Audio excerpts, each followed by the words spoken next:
Bonjour, Julie Girard, contente de vous retrouver pour ce défi live quotidien, un live par jour pendant 365 jours et nous en sommes au 35e. Super. Je viens partager ici quotidiennement des prises de conscience, les miennes, celles de mes clients dans le domaine des affaires. Pour ceux qui ne me connaissent pas, mon métier c'est coach d'affaires au service d'une qualité de vie pour le dirigeant et ses équipes. Et donc aujourd'hui, ce que je voulais partager avec vous et qui revient de manière récurrente dans les discussions en ce moment que je peux avoir avec les dirigeants et les entrepreneurs que j'accompagne, c'est la notion de croyance. Croyances, notamment les croyances limitantes.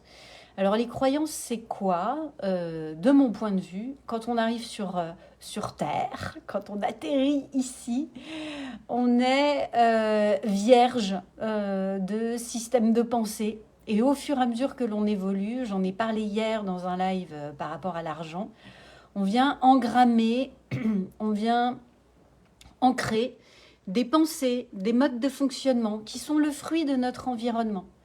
Et par exemple, moi, j'ai grandi dans un environnement très influencé au travers de l'éducation nationale, où, en tant que femme, finalement, être une femme épanouie, c'est s'occuper de ses enfants et de son mari et rester à la maison. C'est surtout pas être entrepreneur ou euh, créer justement son entreprise. Euh, C'était des croyances autour de, tu sais, l'argent est sale, il faut travailler dur pour obtenir un petit peu, un salaire, ça se mérite. Voilà, donc toutes ces croyances, il faut être bon pour réussir, il faut travailler dur pour avoir un minimum de résultats. Et tout ça, finalement, ce sont des pensées qui, parce que nous baignons dans un environnement pendant un certain temps, finissent finalement par nous conditionner et teinter un peu notre réalité. Jusqu'au jour où, finalement, en tant qu'adulte, on a envie de voir les choses différemment. Et c'est là où ça demande beaucoup de courage de regarder en face ses croyances et de s'affranchir de celles-ci. Parce que finalement, en ayant grandi dans un environnement où on a plein de preuves des croyances qui ont été énoncées, par exemple, moi, autour de moi, étant jeune, j'avais dans ma famille beaucoup de femmes qui restaient à la maison s'occuper des enfants ou qui étaient fonctionnaires et qui, par ce biais-là, avait du temps pour s'occuper des enfants. J'avais pas de femmes entrepreneurs autour de moi. Et le jour où j'ai annoncé à ma famille que je démissionnais de l'éducation nationale pour créer mon activité, on m'a dit mais t'es complètement folle, mais tu te rends pas compte, tu perds une sécurité, tu perds un confort. Même si pour moi, c'était pas du tout en phase avec ce que je ressentais, ce que j'avais envie de vivre. Et qu'est-ce qui m'a donné envie finalement de maintenir ce choix? Parce qu'à plusieurs reprises, j'aurais pu redevenir fonctionnaire ou retrouver ce statut d'enseignante et finalement je ne le voulais pas. Je ne me retrouvais pas dedans. Parce que je me suis répété des phrases, des affirmations différentes de celles que j'avais vues. J'ai été chercher dans mon environnement des preuves comme quoi c'était possible.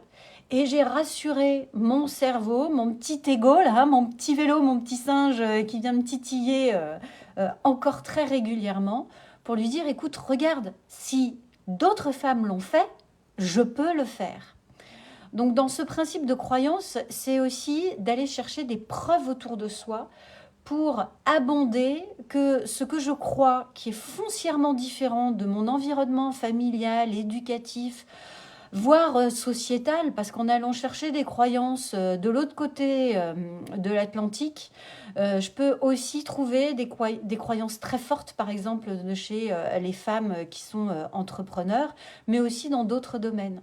Donc ça, pour moi, c'est une première étape, c'est d'aller chercher justement des preuves différentes et de s'entourer. C'est pour ça d'ailleurs que on dit souvent en développement personnel et en business, vous êtes la moyenne des 5 personnes avec qui vous échangez le plus.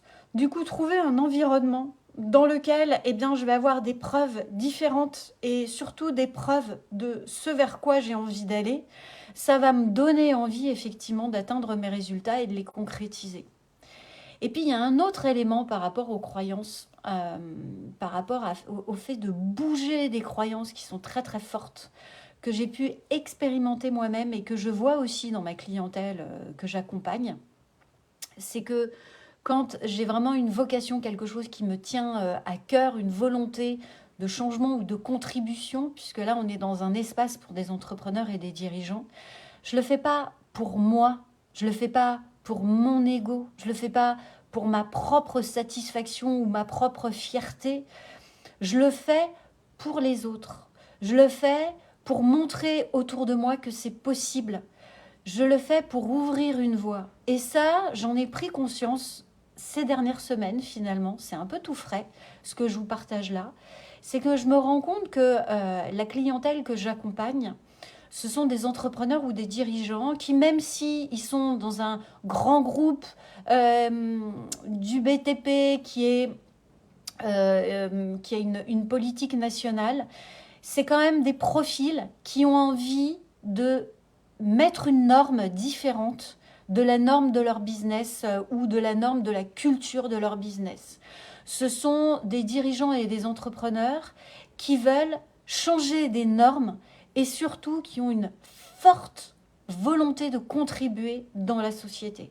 Et c'est parce qu'il y a cette forte volonté de contribution qu'il y a un leadership, qu'il y a une puissance émotionnelle hyper forte qui fait que finalement, ils assument et ils ont cette envie d'aller plus loin et de changer vraiment leur domaine professionnel ou leur manière de piloter les entreprises. Et ça, en partageant avec eux, en approfondissant avec eux, ce qui fait qu'ils en sont capables aujourd'hui dans les retours qu'ils me font. Et là où je les accompagne aussi, c'est dans ce levier de contribution.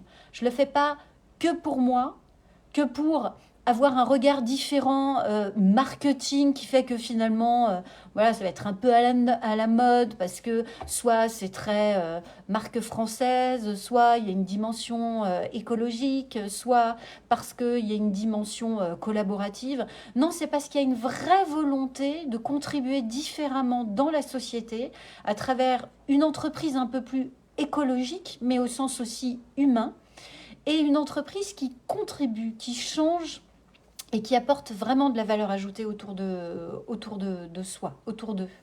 Et c'est parce qu'il y a ce positionnement et cette volonté de tenir justement ce positionnement que la rentabilité, la profitabilité arrive. Coucou Marguerite. Et ça, je trouve que c'est un super levier pour tenir ce courage de changer des croyances, pour tenir ce courage de poser des normes différentes dans l'entreprise, dans la manière d'apporter de la contribution dans la société, mais aussi dans la manière d'accompagner ses équipes, ses partenaires, ses clients. Parce que avoir des croyances différentes, oser avancer sans avoir de preuves autour de soi, eh bien c'est un sacré courage, un sacré salut.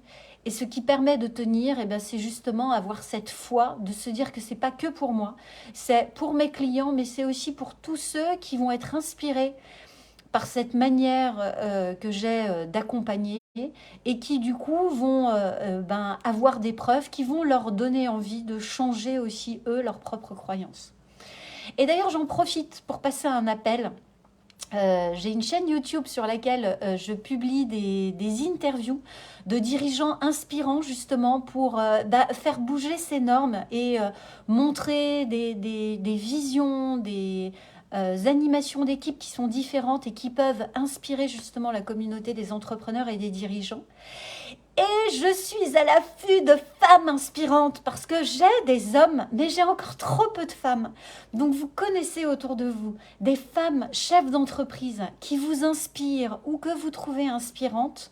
Je vous serais vraiment hyper reconnaissante de me mettre en relation avec elles, soit via les commentaires, soit en mail, en privé. Pour que je puisse me rapprocher d'elles et voir si elles sont OK pour que je puisse les interviewer. Et si vous voulez avoir plus d'infos sur ces interviews, bah, je vous invite à regarder ma chaîne YouTube, Julie Girard, Inspirer, Booster les dirigeants. Voilà, où là, c'est aussi la vocation, c'est de pouvoir ouvrir des consciences, regarder différemment et aller s'inspirer de dirigeants et d'entrepreneurs qui managent, qui pilotent, qui ont une vision très forte de l'entreprise et qui peuvent vous donner des idées. En tous les cas, c'est vraiment l'idée de cet espace-là. Grand merci à vous de prendre ce temps, de vous arrêter, d'écouter, de voir comment ça résonne, ça vibre pour vous, en espérant que ce soit un espace de croissance aussi pour vous, parce que prendre du temps pour soi en tant qu'entrepreneur, en tant que chef d'entreprise, c'est tellement précieux pour accompagner avec plus de cœur, plus d'âme ses équipes et ses clients. Donc vraiment merci à vous de vous arrêter et de prendre ce temps pour vous, pour vos clients et puis pour le monde autour de vous. Je vous souhaite une magnifique journée et je vous dis à demain. Bye bye.